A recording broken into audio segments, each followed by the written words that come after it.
अगर तुम ये कहानी रात में सुन रहे हो तो एक बात याद रखना, आज आसमान की तरफ मत देखना, क्योंकि जिस पल तुम जुपिटर को देखोगे हो सकता है वो भी तुम्हें देख रहा हो। मैं मजाक नहीं कर रहा। जुपिटर ब्रह्मांड का सबसे बड़ा ग्रह, एक ऐसा नाम जिसे हम किताबों में पढ़ते आए हैं। गैस जाइंट, तूफानों से भरा हुआ ग्रेट रेड स्पॉट, 300 साल पुराना तूफान।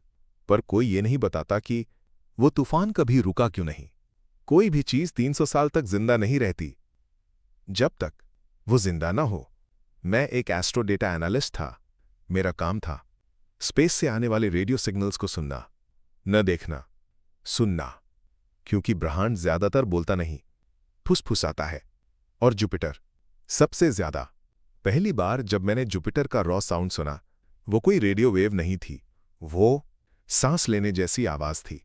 धीमी, गहरी, लगातार, जैसे कोई सोया हुआ दानव जो सपने देख रहा हो। नासा के रिकॉर्ड्स बताते हैं कि जुपिटर हमारे सोलर सिस्टम का ढाल है। वो एस्टेरॉइड्स को रोकता है, धरती को बचाता है। पर कोई ये सवाल नहीं पूछता, अगर जुपिटर न होता तो एस्टेरॉइड्स आते कहां से? जैसे कोई दरवाजा जो बाहर नहीं, अंदर की चीजों को रोक रहा हो। 2039 प्रोजेक्ट वॉचर, पहली बार इंसान ने जुपिटर के क्लाउड लेयर के अंदर झांकने की कोशिश की। कोई इंसान नहीं गया, सिर्फ एक एआई प्रोब। नाम था एको-7। जैसे ही एको-7 जुपिटर के पास पहुंचा, उसके कैमरे अंधे हो गए। रेडिएशन लिमिट के बाहर था, लेकिन ऑडियो चालू रहा।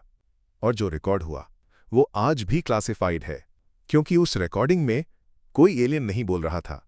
वहां इंसानी आवाजें थीं, अलग अलग भाषाओं में, अलग अलग जमानों की। कोई रो रहा था, कोई प्रार्थना कर रहा था, कोई हंस रहा था जैसे पागल हो चुका हो। और आखिर में एक आवाज आई, अब तुम्हारी बारी है। उस मिशन के बाद वॉचर प्रोजेक्ट बंद कर दिया गया। Officially technical failure, unofficially Jupiter ने कुछ वापस भेज दिया था।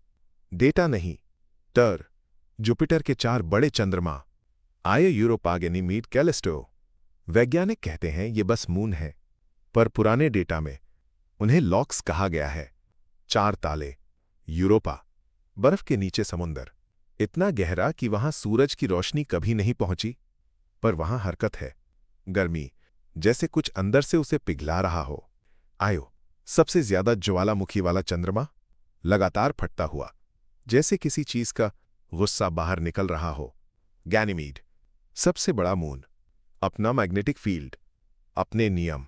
और कैलिस्टो, सबसे शांत, इतना शांत कि वहां समय जैसे रुका हुआ हो। चारों मिलकर किसी चीज को बांधे हुए हैं, और वो चीज जुपिटर के कोर में है। लोग सोचते हैं जुपिटर का कोर ठोस है, पर सच्चाई ये है वहां स्टेबल कुछ भी नहीं। प्रेशर इतना है कि एटम भी टूट जाते हैं, और जब मैटर टूटता है तो यादें निकलती हैं। यादें, हर वो चीज जो कभी नष्ट हुई वहां मौजूद है। डायनासोर, टूटे ग्रह, मरे हुए तारे, और शायद पिछली सभ्यताएं। एक थ्योरी है, बिग बैंग के पहले भी एक यूनिवर्स था जो अस्थिर हो गया। उसे खत्म नहीं किया गया, उसे कैद किया गया जुपिटर के अंदर। इसीलिए वो इतना बड़ा है, इसीलिए वो घूमता नहीं बल्कि कांपता है। ग्रेट रेड स्पॉट असल में जुपिटर की आंख नहीं है, वो घाव है। एक ऐसा घाव जो भर नहीं सकता। हर 12 साल में जुपिटर पृथ्वी के सबसे करीब आता है। हर बार धरती पर कुछ न कुछ बदल जाता है। युद्ध, महामारी, अचानक खोजें, जैसे कोई हमें धीरे धीरे तैयार कर रहा हो। किस लिए? ताकि जब जुपिटर का ताला खुले तो अंदर कोई और न जाए, हम जाएं, क्योंकि जुपिटर अकेला नहीं रहना चाहता। और सबसे डरावनी बात, हमारे वैज्ञानिक अब दोबारा मिशन की तैयारी कर रहे हैं। इस बार सिर्फ प्रोब नहीं, इस बार इंसान। अगर एक दिन जुपिटर अचानक शांत हो जाए, अगर उसका तूफान रुक जाए, तो समझ लेना जो अंदर था वो बाहर आ चुका है। और तब धरती को किसी एस्टेरॉयड से नहीं, हमसे बचाया जाएगा, क्योंकि उस दिन ब्रह्मांड का सबसे बड़ा ग्रह अपना काम पूरा कर चुका होगा और हम उसकी अगली कहानी बन जाएंगे।